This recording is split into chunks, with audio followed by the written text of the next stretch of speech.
नमस्कार दोस्तों, स्वागत है आपका दिशा राइट चैनल पर।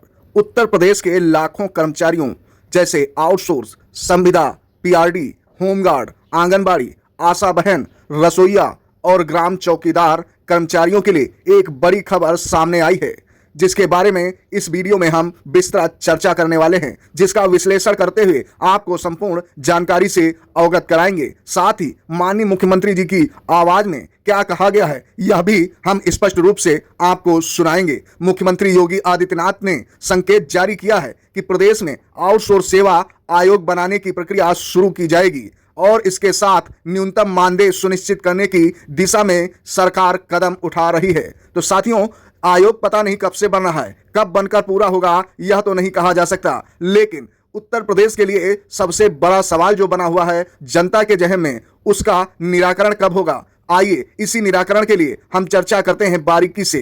क्या सभी कर्मचारियों का वेतन बढ़ेगा इस आयोग के बनने के बाद? क्या पीआरडी और होमगार्ड को भी लाभ मिलेगा? आयोग बनने से क्या बदल जाएगा और यह व्यवस्था कब तक लागू हो सकती है? आज इसी वीडियो में हम पूरी खबर के रूप में विस्तार से बताने वाले हैं, विश्लेषण करके। बड़ी खबर क्या है आपको बता दें। 3 अगस्त को मुख्यमंत्री श्री योगी आदित्यनाथ ने मीडिया से बातचीत के दौरान कहा कि सरकार अगले 1 से 2 सप्ताह में आउटसोर्स कर्मचारियों के लिए आयोग बनाने की प्रक्रिया शुरू करने जा रही है। प्रिय साथियों, फायदा इससे यह होने वाला है कि समय पर इससे भुगतान सुनिश्चित होगा छोटे कर्मचारियों का। वहीं भर्ती प्रक्रिया को अधिक पारदर्शी बनाया जाएगा। कर्मचारियों को बेहतर सेवा सुरक्षा उपलब्ध कराना होगा। यह घोषणा ऐसे समय में आई है जब प्रदेश भर में आउटसोर्स और संविदा कर्मचारियों के संगठन लगातार अपनी मांगे उठा रहे हैं, कहीं ना कहीं विरोध प्रदर्शन भी कर रहे हैं।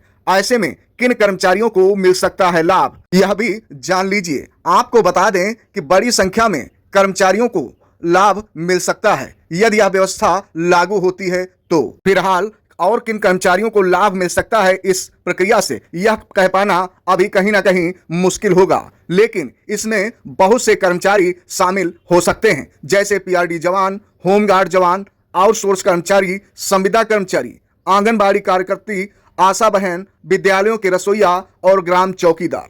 विभिन्न विभागों में कार्यरत आउटसोर्स स्टाफ। हालांकि अंतिम सूची सरकार की आधिकारिक अधिसूचना जारी होने के बाद ही कहीं ना कहीं स्पष्ट होगी। फिलहाल आयोग बनने से क्या बदल सकता है, क्या लाभ मिल सकते हैं लोगों को, तो ये भी आपको बता दें। यदि आयोग बनता है तो कई महत्वपूर्ण बदलाव देखने को मिल सकते हैं, जैसे कर्मचारियों का न्यूनतम मानदेय तय हो सकता है, समय पर इनका वेतन मिल सकता है जिसकी व्यवस्था मजबूत हो सकती है। वहीं ठेकेदार व्यवस्था पर अधिक निगरानी हो सकती है। इसके साथ ही भर्ती प्रक्रिया में पारदर्शिता भी बढ़ सकती है।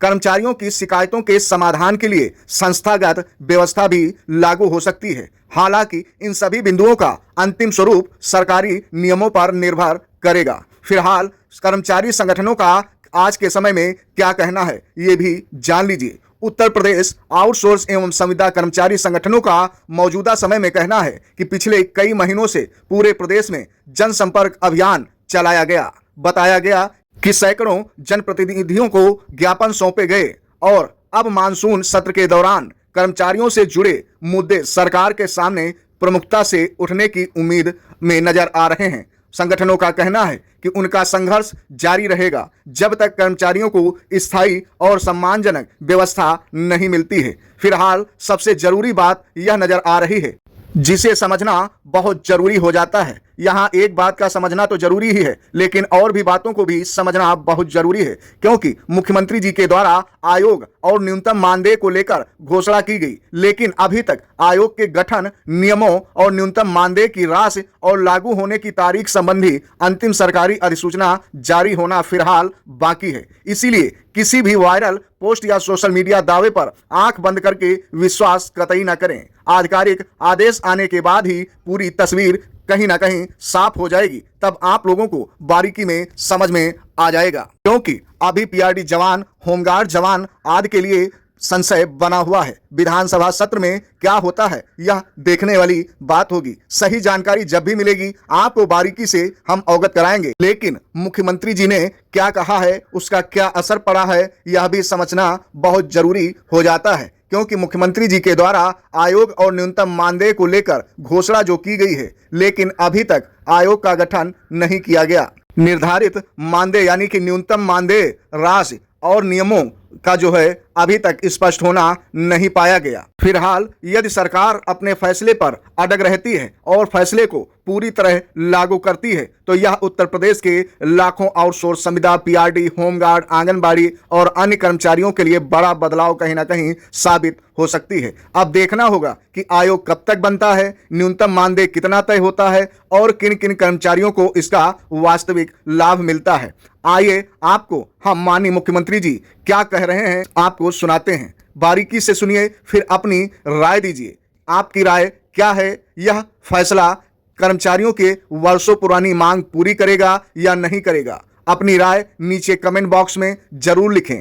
आंगनबाड़ी, आशा वर्कर, रसोइया, ग्राम चौकीदार, इन सभी के लिए भी सरकार ने उनके एक हैंडसम मानदेय उनको प्राप्त हो और उनकी सेवाएं इसी प्रकार से प्रदेश के हित को संवर्धित करने के लिए कार्य करेगी। इसके लिए हम लोगों ने सप्लीमेंट्री बजट का सहारा लिया है और मैं विश्वास करता हूं कि प्रदेश के हित के लिए 25 करोड़ जनता के वेलफेयर के लिए, उनके विकास के लिए विधानमंडल की इस कार्रवाई को शांतिपूर्ण ढंग से चलाने के लिए हमारे विपक्षी साथी नकारात्मकता की राजनीति को छोड़ करके एक सकारात्मक राजनीति को आगे बढ़ा करके उत्तर प्रदेश के इस बदले हुए परसेप्शन को प्रदेश के विकास के लिए और प्रदेश की समृद्धि में अपना योगदान देंगे।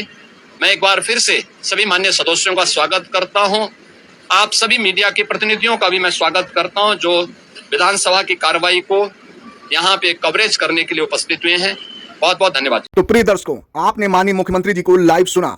आपने देखा होगा होमगार्ड और पीआरडी जवानों का फिलहाल अभी कहीं जिक्र नहीं किया है, लेकिन विधानसभा में क्या जिक्र होगा या नहीं होगा, यह तो सवाल कहीं ना कहीं बहुत बड़ा बना हुआ है। यदि होमगार्ड और पीआरडी जवान कहीं ना कहीं अपनी मांगों को लेकर तेज होते हैं तो शासन प्रशासन को कहीं ना कहीं गंभीरता पूर्वक विचार अवश्य करने को पड़ सकता है। लेकिन पीआरडी जवान कहीं ना कहीं कोर्ट के फैसले पर डिपेंड नजर आ रहे हैं, जिस कारण वह अपने धरने प्रदर्शन को कहीं ना कहीं स्थगित करते हुए आगे बढ़ रहे हैं। लेकिन फिलहाल जो है कोर्ट के निर्णय के आधार पर देखा जाए तो कहीं भी पीआरडी जवानों को यानी कि समस्त पीआरडी जवानों को लाभ मिलता नजर नहीं आ रहा है। जो भी रिट याचिकाएं हैं वह कहीं ना कहीं केवल कुछ व्यक्तिगत पीआरडी जवानों के हित के आधार पर लड़ी जा रही हैं। कहीं भी किसी भी रिट याचिका में समस्त पीआरडी जवान नजर नहीं आ रहे हैं। या तो 4 पीआरडी जवान या 140 पीआरडी जवान या 11 पीआरडी जवान जो है लिखे जा रहे हैं रिट याचिकाओं में। तो ऐसे में समस्त पीआरडी जवानों को लाभ कहां से मिल पाना संभव है, यह भी पीआरडी जवानों को अवश्य सोचना चाहिए।